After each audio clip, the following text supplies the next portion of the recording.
Good morning, everybody. Welcome to our webinar today. Today we are having another webinar for standard drafters. So for you, the CEN-CENELEC technical body officers working on drafting the standards.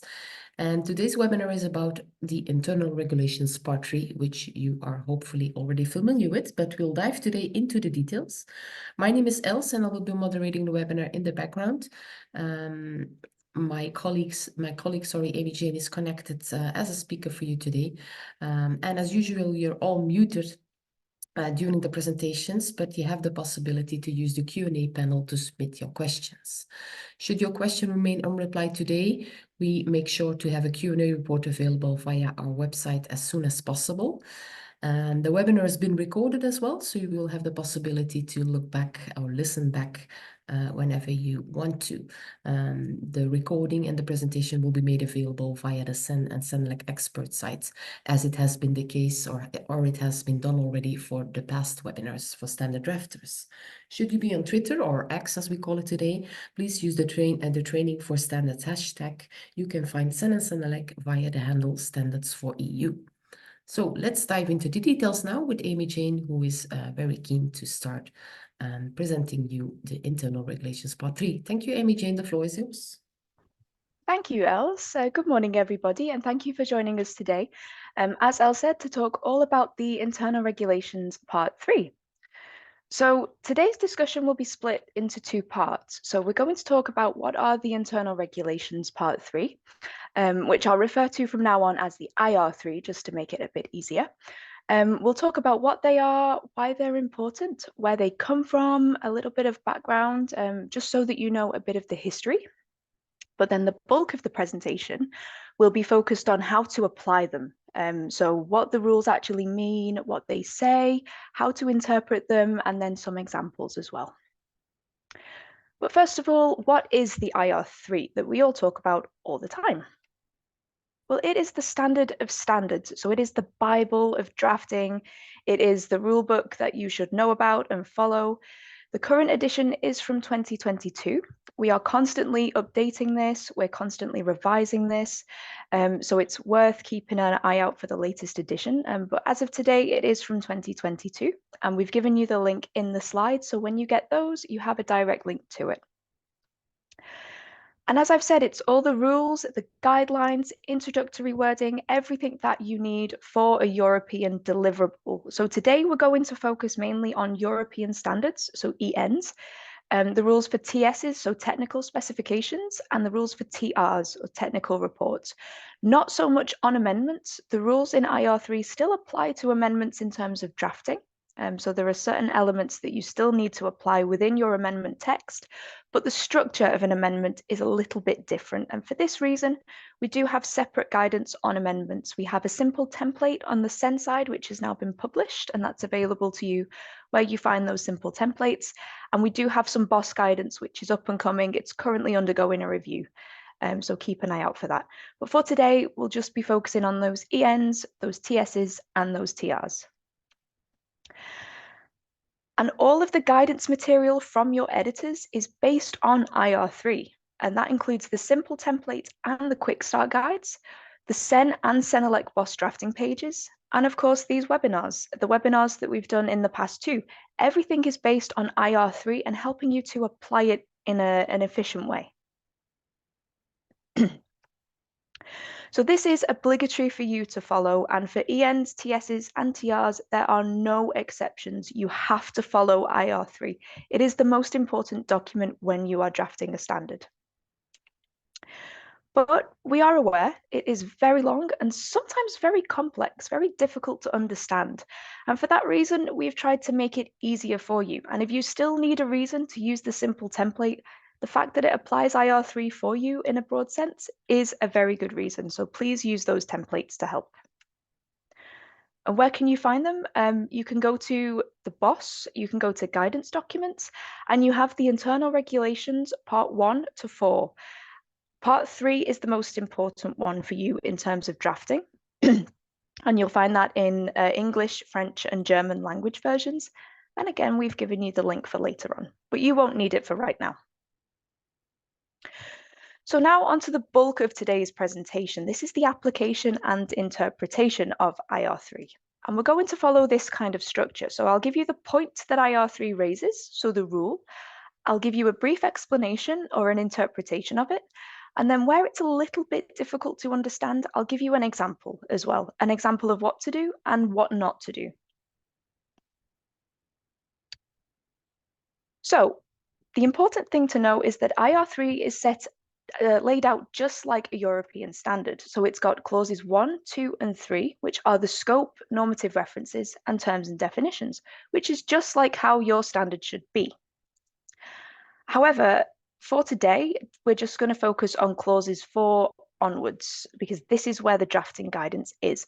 Clause 1 of the IR3 is really just the scope of IR3. It's not so important for drafting. Much the same with the normative references and the terms and definitions too. Of course, you're more than welcome to take a look at those if you want to. But for today's presentation, just that general principles onwards is what we're going to focus on, because this is your drafting guidance. So first of all, the objectives of standardization. What does this mean? Well, it simply means that your standard or your deliverable has to be simple, it has to be concise and unambiguous.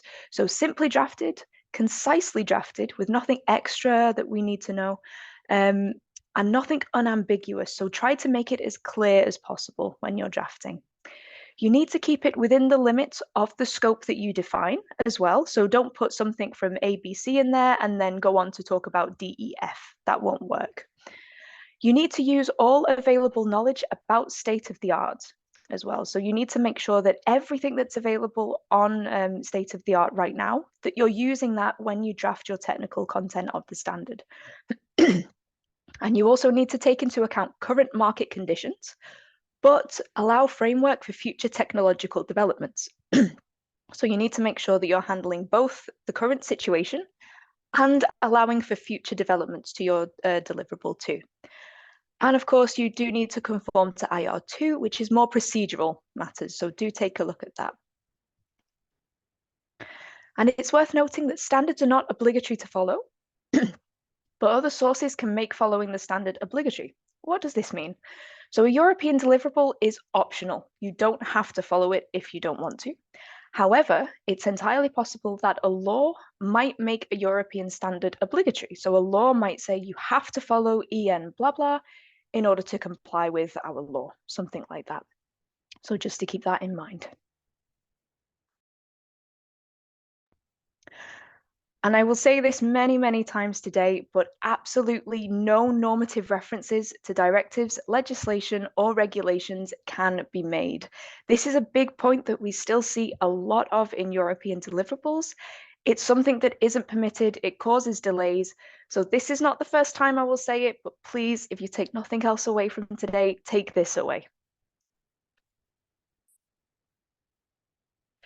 So now onto the organization and subdivision of your subject matter as a whole. And table 1 of IR3 gives you a really good breakdown on how to refer to sections of the text. So this is just to avoid any ambiguity in what it is exactly that you're referring to. So if you've subdivided your subject matter into many different parts across many different deliverables, you need to refer to those as parts regardless of what they are. So whether it is a European standard, so an EN, but then you refer to a TS, those are still parts. Just because they're different deliverables changes nothing. They're both still parts.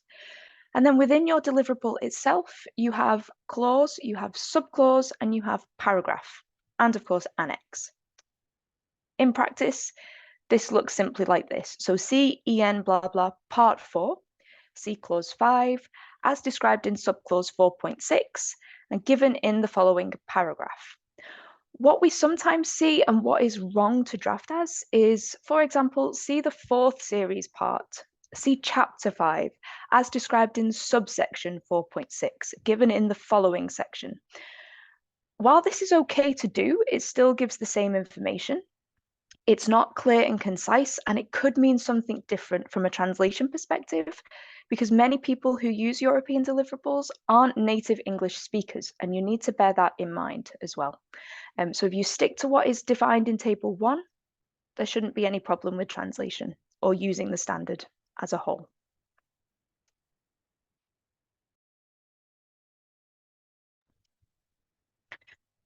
So subdivision of the documents themselves, if you want to divide the content of your standard into many different deliverables, there isn't actually a single rule to define this because documents can be so diverse.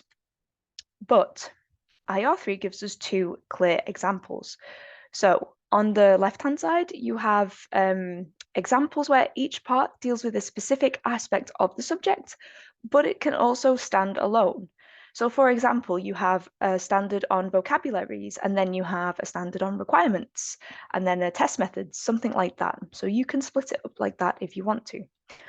On the other hand, maybe you have a common subject with specific aspects, so you want to split it in that way. The examples that have been given are requirements. So we can see they're all about requirements, which is a common subject, but they have different specificities. So general requirements, thermal requirements, air purity requirements, that kind of thing.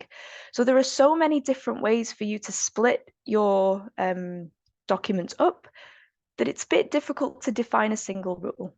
So we recommend that you take a look at these examples and just have a think about the best way to divide your documents up. Now, the subdivision of your deliverable itself. So now we're really focusing on just one document. And this is a really, really good overview from table 2, taken from IR3, of what that should look like. So I've split it up into what you might commonly hear the editors refer to. So for example, the title, the table of contents, the foreword, and the introduction is usually the front matter of the text. So going through this, the title obviously is mandatory. You have got to have a title for your deliverable. The table of content is defined here as optional. However, in my 8 years of editing, I've never seen a standard without a table of contents. So we strongly recommend that you put one in. It's very useful for the user, but also for you as drafters as well.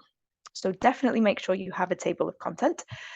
Your foreword, normally called the European foreword, is a mandatory element, and the simple template gives you the correct template that you will need for the foreword that you have.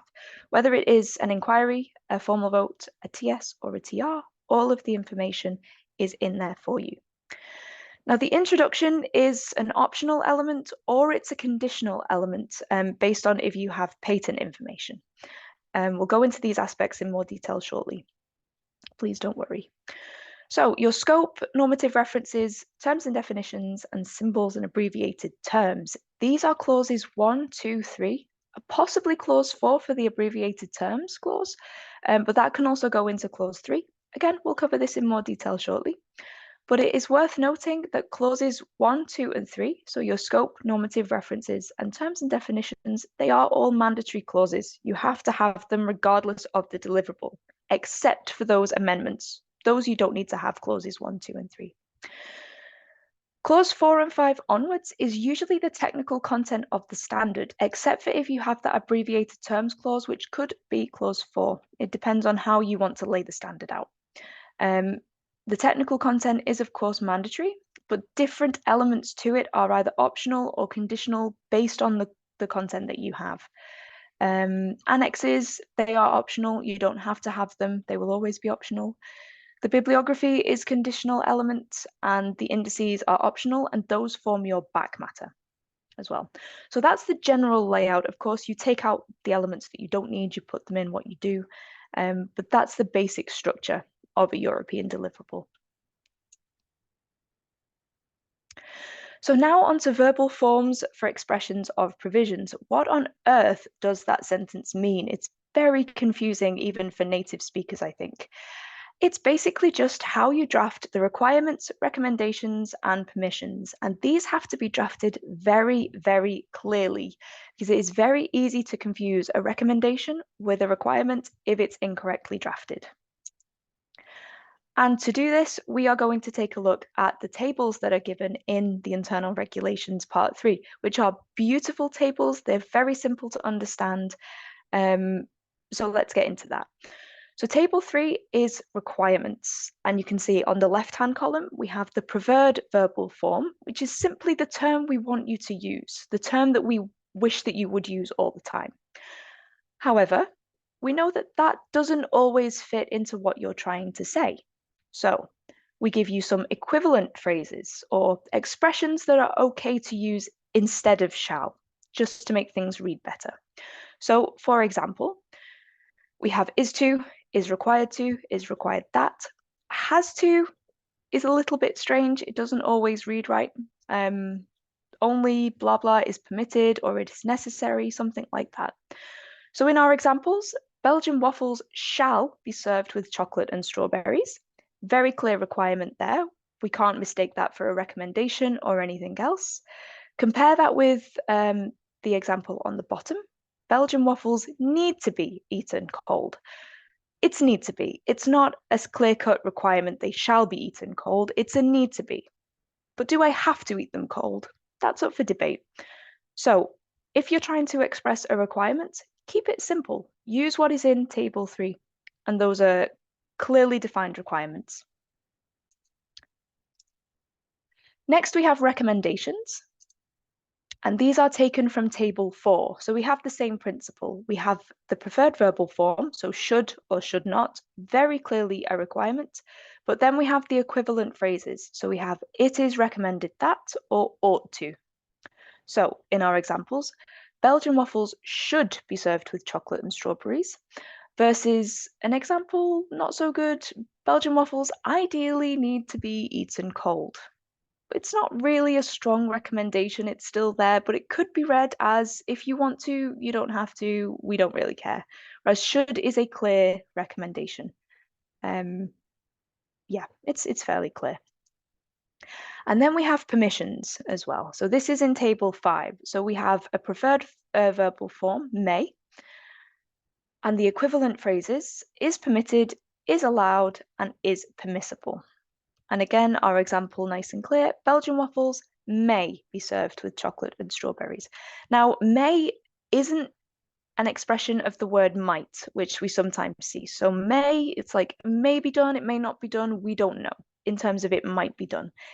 May is definitely permission and nothing else. And this is why we have these tables to avoid those confusions. So may is permission and not might.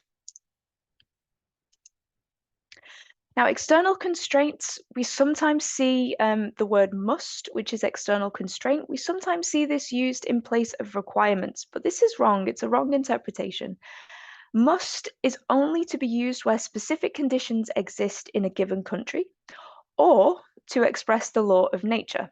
Those two situations require the use of must. But what does this look like in practice? As you can see in table 7, there's no equivalent phrase for must because it's so specific to these two situations. So for our specific condition in a given country, we have because frites are native to Belgium, they must be eaten with a good beer. That is our specific condition in a given country. It's not a requirement except for in that country, basically. And to express the law of nature, well, we have pigeons must coo every morning to stay healthy and happy. It's the law of nature. There's nothing that humans can do to interfere with this.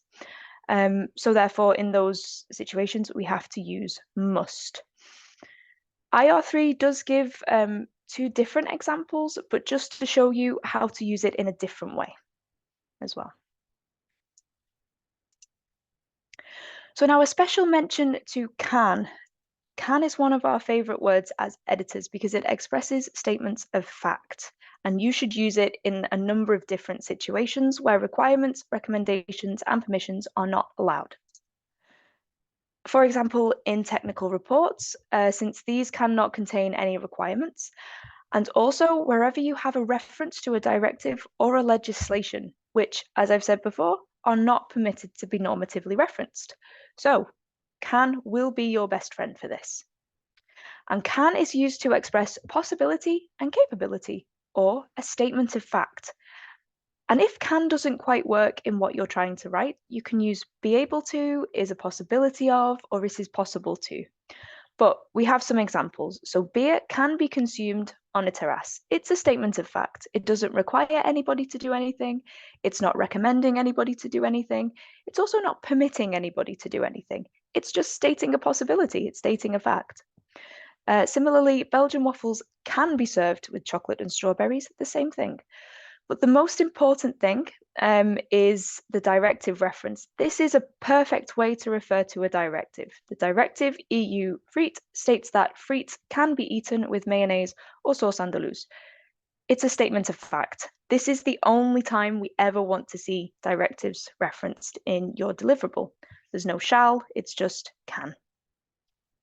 So definitely use table 6.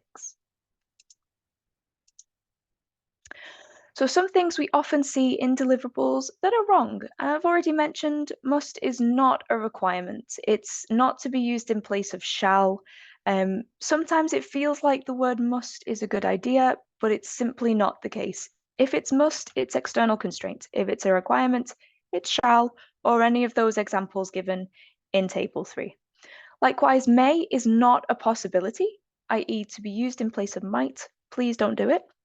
And needs to be is a requirement, but it's wrongly expressed. So try to avoid that one. Stick to shall or the other stronger forms of expressing a requirement.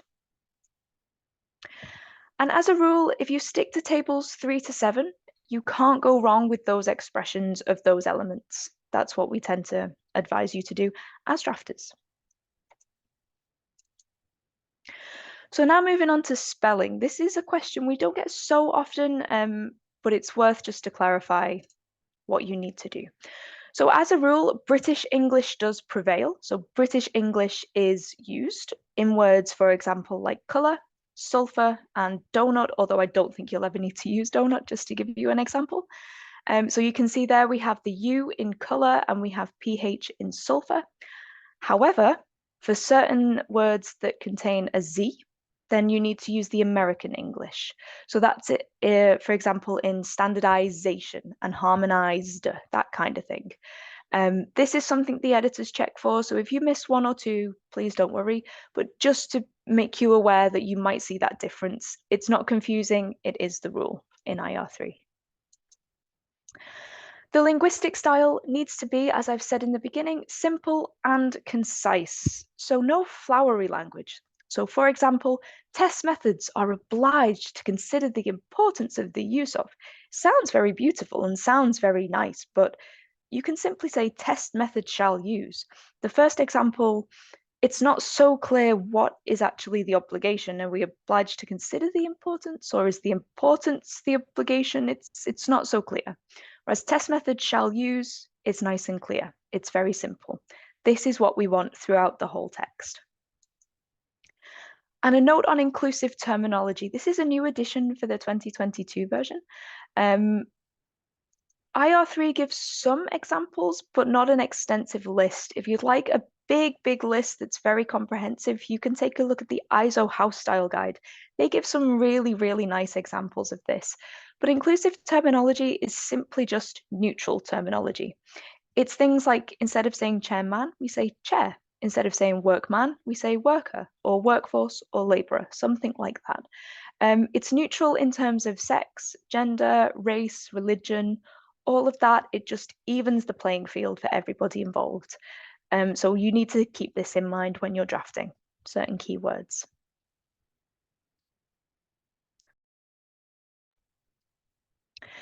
So now for numbers and quantities. Numbers always need to be written upright, regardless of where they are in the text. So if you've drafted a portion of text that is all in italic, they still need to be written upright. Your decimals, so 1.5, 2.6, anything like that, they need to be written with a comma. So in our example, you see 1,5 and not 1.5. And also an additional note with this, you see there's a space between the M and the 5. That's an obligatory space. If you have a unit of measurement, of distance, of time, anything, you need to have a space between that final number and the unit itself. So we don't want to see any of the red. So just bear that in mind, especially if you have a lot of decimal points with units. And the thousands are written with a space. So it should be 1 and then a space and then your 3 zeros and not 1000 altogether. It still reads the same way. It's just a layout thing. And this also applies for formulae too. So if you're writing a formula, you need to adhere to these rules as well. So now on to referencing. So you have two different places to reference, and this is quite a big topic as well. So there are a few slides on this. So you have clause 2, which contains normative references, and your bibliography, which contains informative references. That's the explanation of what those two clauses are, and that's where the bulk of your referencing shall go, with relation to what you put in the body of the text. These are like lists of references. And with regards to dated, two options. Either you leave them undated, in which case the latest version of the standard or the deliverable applies. And if they're undated, if they're dated, sorry, then the specific version that you give applies. So that's what those two mean. And there are types of reference document that are permitted as well. So in clause 2, ideally you should only have EN, ISO, or IEC documents that are preferably published. If you have anything else in there, any kind of website or maybe an American standard or perhaps a journal or a book, something like that, you will need to give us a TC decision. Otherwise, we can't actually publish the deliverable at the very end.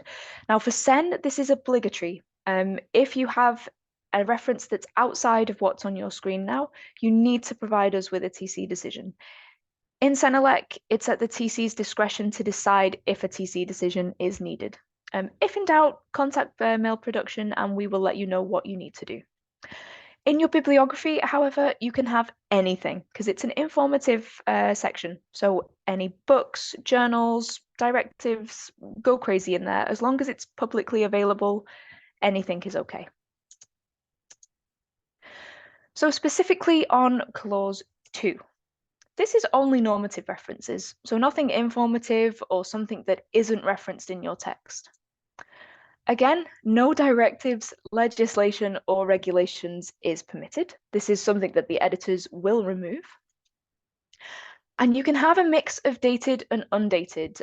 However, it's worth noting if you have a harmonized document, you need to date everything and check with your technical PM. That's the current rule that we have. So just check with your technical PM to make sure there's nothing special for the sector that you're drafting in, to make sure that you're following the rules correctly. And clause 2 reflects the main body of the text, not the other way around. So whatever you put into your main body needs to go into clause 2. That's how it works. But what does all of this look like in practice? Well, I have two tables for you right here. So table 1 is the good way. This is what we want to see. So in our main body of the text, I have some examples that I've drafted. So Belgian waffles shall be eaten with chocolate, tested according to EN 1234, part 5. So this is a very clear example of a reference that's attached to a requirement to that shall. How do I reference this? Well, in my clause 2, which is where it belongs, I will put the reference number, so EN 1234 part 5, and then I will give the title in italic. And you can see there's a comma after the 5 and then a space. This is how your clause 2 reference should be drafted. In our second example, beer shall be stored in bottles of diameter specified in EN 2345. Then we have a date, we have 2024, and we have table 6. So in clause 2, our reference will be the same thing. The EN reference, EN 2345, then we give our date, and then we give our title in italic, following that comma and that space. I've then got a reference from a terminological entry, and this is a source. So this is not normative, this is an informative aspect. So we can see it's from the Frites Frying Guide from Maison Antoine. And we've got a bibliographic reference there too in our square brackets, and it's number 2. So how would we reference this? Well, since this is informative, this doesn't go in our clause 2, but I've still shown you how to lay it out in the bibliography. So that would be, for example, the Frites Frying Guide, which is all upright text, and then the publisher, which is Maison Antoine. I give the page number and where you can find it online too. If there's any additional information that you would like to put in that reference, you can do so. Just make sure that it's all uniform. That's the most important thing. And then, of course, we have a reference to a directive. So we have see directive EU Frites for additional information. This is informative, of course. So this is how we would reference it, how we would lay it out. So directive EU3, and then the title of the directive. And that would, of course, go into our bibliography and not our clause 2, because it should not be normatively referenced.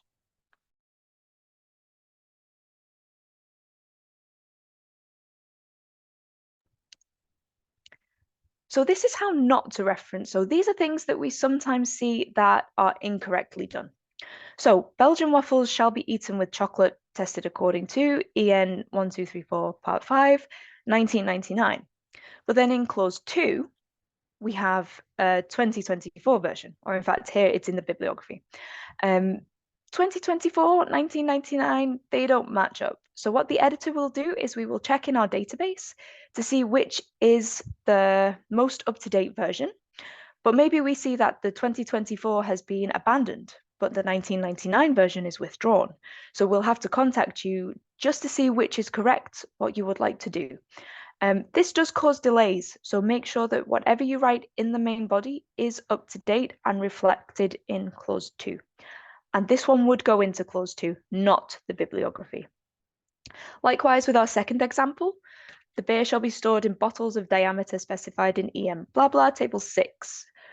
But something is missing from that reference. Because we specify a specific table, we need to have that date in there, which is why our reference in clause 2, not the bibliography, will be dated. And likewise, with our terminological entry, as that is an informative source, that's the only place it's referenced. It doesn't belong in clause 2, but rather the bibliography. And it's worth noting, if you have hundreds and hundreds of a reference in your text that are informative, and you just have one that's normative, it still goes into clause 2.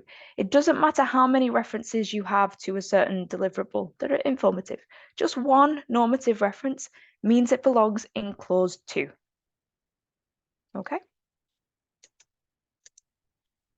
So some best practices for referencing, because it can be quite daunting on what to do. So just ensure that all of your normative references are attached to a requirement. So remember what's written in table 3. That's quite important. If it's dated in the text, you have to date it in clause 2 and make sure those dates match up as well. And if you have a specific clause, a specific table, a specific figure, something like that, give it a date as well. It needs to be dated in that situation. The tables that are on the previous slides, they should be clear enough for you to follow. And of course, remember, no normative references to directives, legislation, or regulations. Otherwise, your poor editors will look like these poor people on screen. We will not be happy. So we'll go quickly through this part because it's basically what we've already said. The bibliography is informative. What does this mean? Well, anything that is a source, so a source to a figure, a source to a table, any of those terminological entry sources as well, they are considered informative. So if you've taken a figure from a different deliverable, for example, you can just pop a source underneath that and say, this was taken from EN blah blah, or wherever you've taken it from. It's informative. Anything under C blah blah for additional information, that kind of thing is also informative. So that will go into your bibliography. And if you've got any documents that you haven't referenced, but you think could be useful for the reader, this is where your bibliography is optional. If you have no informative references in your deliverable, but you think, this might be useful for the reader to use, some background information or something that you found useful while you were researching, put it in the bibliography. That's where it goes. And is your bibliography numbered or no? Well, it's as you like. Do what feels good for you. If you choose to number it, you need to do those square brackets with the number in the middle. That's how you number it. Please don't do anything else. Don't do fancy bullet points or whatever else takes your fancy. Do stick to those square brackets. And then in the main body of the text, you can reference it as follows. So see and then reference 2 for more information. Very simple. Or for more information, see EM blah blah, but that's reference 3, something like that. or this was taken from the Fruits Friars Guide, which is reference 6. So that should be fairly straightforward. It doesn't need to be too complicated. So now onto some of the concrete elements of the text. So the European forward is, of course, as we've said, a mandatory element, and that template text is found in the simple template. You just delete content as applicable. And your European forward cannot be subdivided. So no European forward part 1, part 2, nothing else that you could invent. Just keep it as one single clause. And this should only contain content that is relevant to the metadata of the text. What does that mean? Well, quite simply, it's your reference of your document. If you have one, of course, if you're starting new work, you won't have one yet, in which case you can just leave the template as it is. But you do need to have your TC number and the title of your TC as well. The stage of your deliverable, so that will be inquiry or formal votes or the TS and TR forwards. Any superseding information that you might have if you're revising something, links to any directives in the case of harmonized, and if you are revising a deliverable as well, you need some technical changes. So just a very brief list of what you changed in comparison to the previous version. You might also like to include the parts of a series or any links to other parts, for example, if something's read in conjunction with, but please don't put anything to do with background information, nothing like that. That would go into your introduction. So this is an optional element, as we saw on our structure of the standard, unless you have any patent information, in which case it becomes mandatory, because that is where you will put that patent information. This is where background information on your deliverable goes. So why you decided to do this, what happened, any sort of context for it, that kind of thing. And it can be subdivided, in which case it would be clause 0. But it is preferable not to do this. If you want to add some kind of subheadings, you can use a bold body text, but do try to keep it undivided if you can. And no requirements in your introduction, so nothing from table 3 is allowed. So now on to clause 1, which of course is your scope. And this is always clause 1. It should never be empty. You need to have a scope, even if it's one single sentence that says this document covers blah. That's enough. It defines the parameters of your deliverable. It tells you exactly what this deliverable will cover, and it's a normative element because it delimits the subject of the deliverable as well. This means that it can't contain any requirements, recommendations, or permissions. So nothing from table 3, 4, or 5, just as a series of statements of fact. So table 6 is your friend when you're drafting this. Now, clause 2 is your normative references. We've already been over this in detail previously, but just some key things to take away. It's always clause 2, even if it is empty, and you have applicable introductory wording for this. You have 2 options that are given in the IR3, but also in the simple template as well. So make it easy for yourself. Don't redraft your own thing. Again, only normative references in there. You don't need to number the references. It should be an unnumbered list of references. And clause 3 is your terms and definitions. And this is always clause 3, again, even if it is empty. We give you applicable introductory wording in IR3 and in the simple template as well. Worth noting, however, the technological vocabulary databases are optional. If you don't like how they look, you can delete them. So you can see on the screen there are 4 situations, 4 options for you. So where you are referring to terms and definitions in this deliverable you're drafting only, where you're taking the terms and definitions in a different document and nothing else, where you're doing both of those things, and then when you have no terms and definitions. So you should be covered with all of those introductory wordings. Pick one, paste it in, continue. So now some rules about the terms and the definitions, because this is a part that does tend to trip up a number of you. So only those used in the text are to be defined, except for terminology standards, which might define some additional terms as well, and don't define commonly known terms. So if everyone knows what something means, you don't need to define it. They have to be written in lowercase letters with no punctuation, except for if capitals and punctuation form how the term is usually written. I have examples of this coming up, so it should be quite simple. But you have three types of term that you need to define, or that you can define. So you have a preferred term, which is the regular used one, the one that everyone uses. If there's more than one, pick the one that's more commonly used.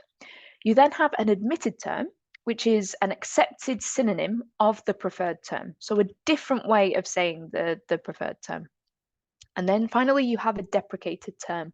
So this is another synonym, but it's either no longer used or the use is being discouraged and you shouldn't use it, but you can still give it for information.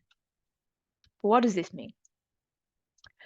Oh, we'll look at the definitions first. So these should be drafted seamlessly to seamlessly replace the term in the text. What does that mean? It should be a single sentence. No article at the beginning, no punctuation at the end, no requirements, statements of fact. Remember our table 6? And if you need context, you can use angle brackets. It seems like there's a lot there. Don't worry about it. They also shouldn't repeat the term defined either.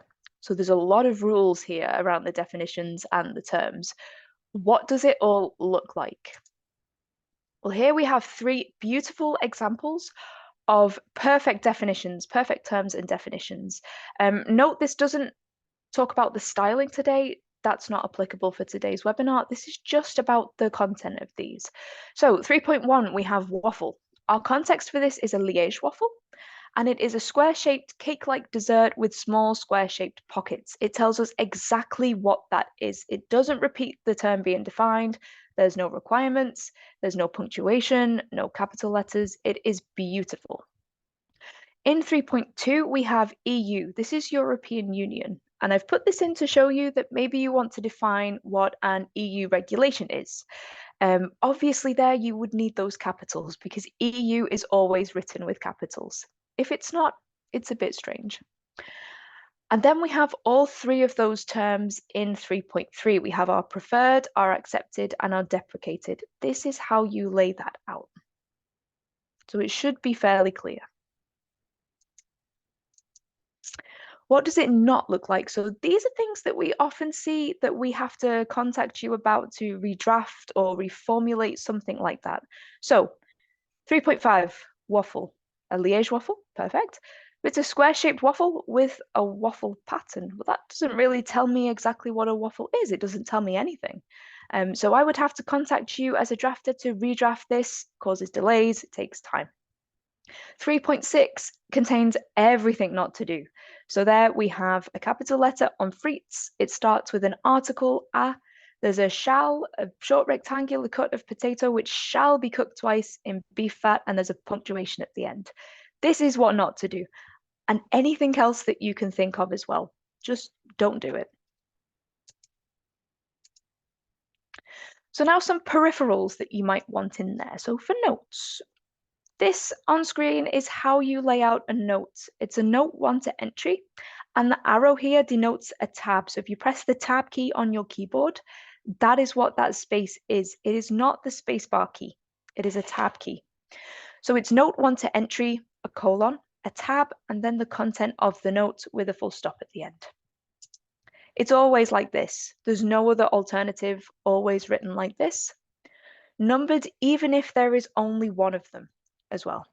And these, in comparison to body text notes, these can contain requirements, recommendations, and permissions if you want them to. If you have any sources to your terminological entries, they go into the bibliography unless they're normatively cited elsewhere in the text. So this is how you lay these out. So the first example, we have a modified source. So if the definition changes a little bit or you've added something, you can write modified. If you want to give a very brief example of what you've changed, you're more than welcome to do so. But this is how you lay that out. And of course, because it's informative, you can put directives in there too, and regulation and legislation. But it should always be laid out like this. This is what we don't want to see. While it's kind of perfect. It is missing the source. It doesn't really tell us what this is in square brackets. It could just be regular random text.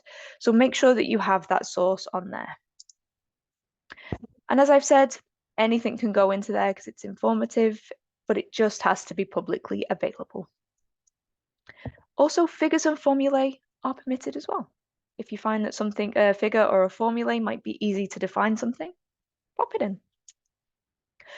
So altogether, this is how it should look. We have our term number, our term, our beautifully drafted definition, our note 1 to entry, even though there's only one, it is numbered. And then we have our source. So this is how it should look overall. So now onto symbols and abbreviations. You have a number of different layout options for these. So either you can have it as a clause 3.2, in which case it would go into your terms and definitions, and the terms and definitions would become 3.1. So the whole clause title would be terms, definitions, and abbreviated terms. Or you can have it as a clause 4, or you can intersperse them or mix them in within clause 3. This isn't preferred, it takes up a bit more space than it needs to, but it's a possibility. And again, only the symbols and abbreviations used in the text are to be defined. Now, measurement and test methods. There are some specific rules for this that can be quite confusing.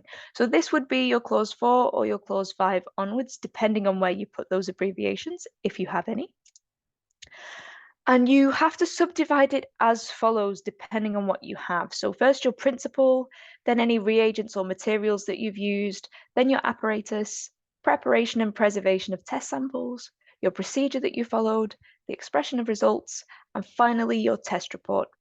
If, of course, you don't have any of these clauses, simply delete them and structure the rest as is on the screen. But this is just a simple breakdown of how it's written in IR3.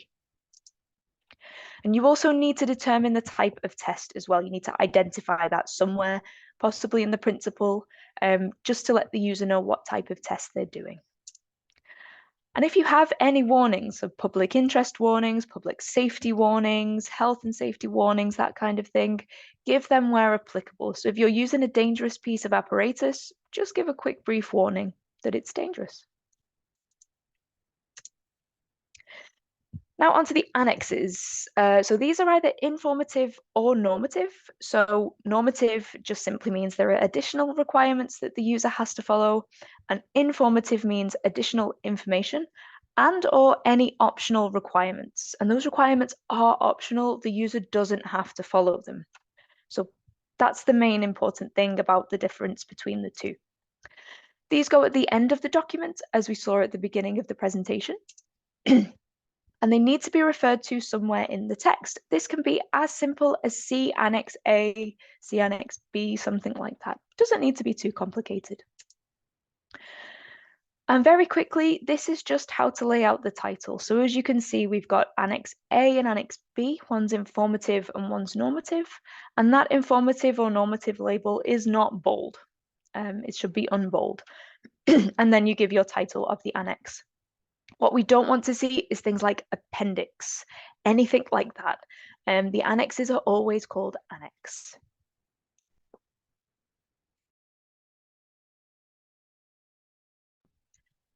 And then the bibliography. So this comes at the very end of the text, and provided you don't have any indices, this is the final section. It's optional unless there are any informative references, in which case it's mandatory. We've been through all of this though, so we'll go quickly here. So it's numbered or not, that's up to you, of course. And then we have some additional components. So how to subdivide your clauses. We ask from an XML standpoint, you don't go any greater than heading 6. Try to think of the end user within that too. Trying to use so many heading levels can get very confusing very quickly. But this is just a nice way to see the layout of how it should be. So there you've got the clause 1, and then you've got subclauses 2 and 3. You can keep going, 4, 5, 6. Your annexes always need to be A1, B1, C1. Bibliography, there's no clause numbering for that. So now hanging paragraphs. This is something we see quite commonly in deliverables, and it's simply just a portion of text that comes after one clause title level, but before the next level down. And because of this, it's just impossible to refer to. What does it look like? You can see on the screen on the left-hand side, we have the bad example. So this is a hanging paragraph. When your editors write to you and say, I've removed hanging paragraphs, this is what they're talking about. So clause 5 is types of Belgian chocolate. So we see Belgian chocolate comes in different forms. And then we have clause 5.1. We can't refer to that first paragraph because if we refer to clause 5, it's the whole of clause 5. It's not just that single paragraph. So what your editor will do is we will propose a general clause or an introduction clause, something like that. And we'll pop it in as a 5.1. And so as we can see on the right-hand side, it's a beautiful example. We can very clearly refer to that paragraph. It's very simple, something to bear in mind just as you're drafting. So now on to notes. So these in the body of the text can't contain any requirements, recommendations, or permissions. They have to be statements of fact. If you have more than one, you have to number them. And this is, it restarts in every clause or every subclause as well. The document has to be usable without the notes. So if you take those notes away, is the principle still the same? Does anything change of the text? So these are some things that we see regularly in deliverables. So on the left-hand side, we have the good examples. Again, in these examples, the arrow denotes a tab. So the note and then a tab and then the content of the note. We have a numbered example too. You'll note that it's always italic, not italic, capitalized with no colon. We don't want to see colons. We don't want to see lowercase notes. Please write it all capitals and number it if you have to. Examples follow exactly the same principle as notes. No requirements, recommendations, or permissions. Numbered if there are more than one. And the document has to be usable without them. I don't give you any examples of these because they are exactly the same as those notes. And the same thing with footnotes. No requirements, recommendations, or permissions, but these are numbered sequentially through the text. So the first footnote in the text is footnote 1, the second footnote 2, and so on, regardless of where they are. And again, has to be usable without the footnotes. The only place footnotes are not permitted is in the terms and definitions clause. So please don't put them in there. Now, formulae, these were formerly called equations, but now we refer to them as formulae. So when you're drafting them, these can be numbered or not. It is entirely up to you. Find what feels good.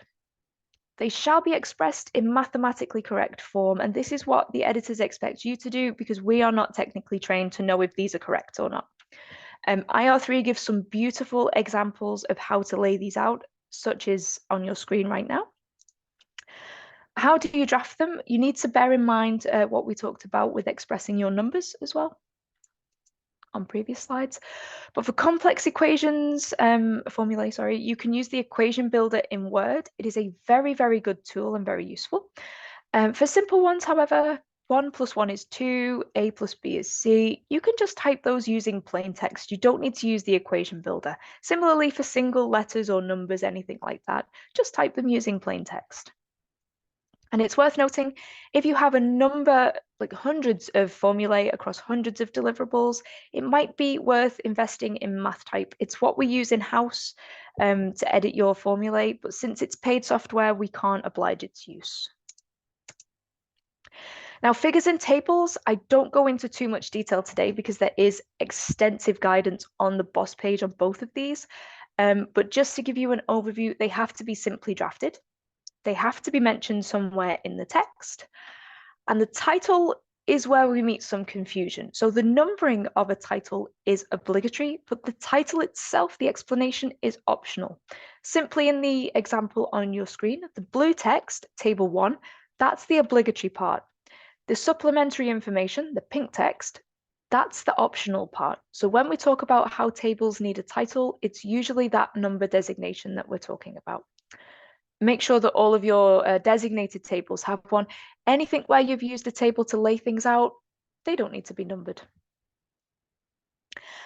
And for your figures, separate figure files need to be provided for every single figure, including those found in keys, in tables, in the body where it's a tiny symbol. We need a figure file for every figure. Of course, that's obligatory for CEN. For CENELEC, it's optional but strongly recommended. And there is extensive guidance on figures on the BOSS, so please take a look over there. It's far more detailed than what I'm able to do today. But to give you an idea of the layout very quickly, this example is in IR3. It is beautiful, and it is how it should be laid out. Of course, if you just have one figure and no subfigures, it will just go in the middle without a subtitle. But that's just to give you an overview.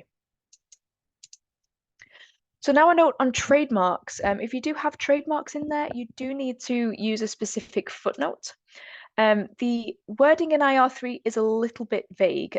So to make it a bit easier for you, I've redrafted away the rule to make it easier to understand.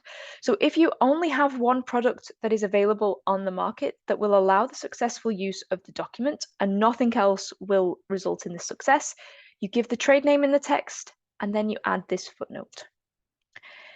If giving an example of a commercially available product is essential for the use of the document, then again, you give the trade name and you add the example 3 footnote. And the final example, if giving an example of a product is considered essential for public interest or public safety, then you have to give the example 4 footnote and put the trade name in the text. So 3 examples, we don't tend to see anything different to this, but just take a read of them and figure out what applies to you. Of course, you might not have any trademarks, in which case you don't need the footnote. Now, some final information and resources, because we've reached the end of our deep dive into IR3. The BOSS sites for CEN and CENELEC are based on IR3. These are very useful and they're constantly being updated and reviewed. We're currently in the process of doing that now with some new information that's coming. So keep an eye out for that and take a look over them. The simple templates, you have CEN and CENELEC simple templates with quick start guides. Use them, they are obligatory for you to use, but also they help you with IR3. And the editors can also offer tailored trainings with working groups. So if there's something you're struggling with or you want personalized training with the rules, get in touch and we can offer you that. And we can also do a very quick check of the text pre-submission. Please note, this is not a full in-depth edit, it's just a very quick glance at certain elements to make sure that you're on the right track. So if you're stuck with something specific, send us your text and we can take a look for you. Now, if you're still thinking, help, I've watched your webinar, I've read the BOSS, IR3 is still really confusing me, or I'm really not sure if I've applied this specific rule correctly. If you don't have any editor contact, you can contact production at CEN-CENELEC.eu and they can put you into contact with an editor. Or if you have contact with an editor, you can contact them directly. We're more than happy to help you. And if you have any questions about today's webinar, or if there's something I've not covered or something still confusing, you can contact me directly. My email is in the slides that you'll get afterwards. So we'll take a little look over the questions that have come in, and I'll leave Els to explain about the poll that we'll give to you. Yes, thank you, Amy, for this extensive overview. If you allow me, I would like indeed launch the poll. It's a feedback poll for our attendees, so it's a short poll, only 3 questions that we would like to ask you to reply, asking your feedback about the webinar, and the feedback received will be used to improve our webinars in the future. So while you were talking, Amy, our colleagues already had a look at many questions. They replied many questions, so thank you very much for that. I hope that has been useful for our listeners. Some questions are still unreplied. So I don't know if you see one that you can pick up right away to answer. That will be good. If not, I think we should close down the webinar. And as promised, at the beginning of the webinar, we plan to make a Q&A report available that we provide you via the CEN and CENELEC expert sites. So you will have the possibility to have a look at the questions and the answers given later on. The webinar has been recorded as well, so you will receive today an email with the link to the recording as well as the PDF version of this presentation. Amy, do you have anything to add to that? Actually, my colleagues who joined us have been very busy typing answers to all of your questions, so there's not very many that I can, well, in fact, there's none that I can answer live. So I'd just like to thank everybody for your attention. IR3 is a very heavy topic, I think, at times. So hopefully today's been somewhat useful. Yeah. Yes, Thank you I so think much. so. I think so. Feedback is in general very good. So thanks a lot, Amy. Thanks a lot, colleagues, for having replied to questions in the background. And thank you to all attendees for attending us today. As you know, we are also doing some other webinars for standard drafters, so feel free to register for these as well. And then we hope to see you online soon again. Thank you very much and bye-bye.